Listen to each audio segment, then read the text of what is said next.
জানো তো, ছোটবেলায় বাবা যখন কাজের সূত্রে বাইরে থাকতো, মা বাবা যাওয়ার ঠিক আগের দিন বিকেলবেলা করে নিমকি, চিড়ে ভাজা এসব বানিয়ে দিত।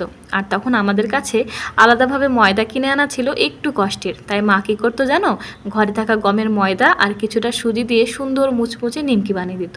আর আমরা ভাই বোনেরা রান্নাঘরের পাশে চুপচাপ বসে থাকতাম, কখন মায়ের ভাজাভুজি শেষ হবে আর মা আমাদের একটু একটু সব ভাজা বাটিতে করে দেবে। মায়ের হাতের ওই নিমকির স্বাদ কিন্তু বাজারের নিমকির স্বাদকেও হার মানিয়ে দিত। তারপর আমরা বড় হলাম, দাদা চাকরি পেল, আবারও মা ঠিক দাদা যাওয়ার আগের দিন ভাজাভুজি করতে বসতো। তারপর আমার বিয়ে হলো, আমিও হাজব্যান্ডের সঙ্গে যেহেতু বাইরেই থাকি, আমরা বেরোনোর আগের দিনও মা একই রকমভাবে ভাজাভুজি করতে বসতো।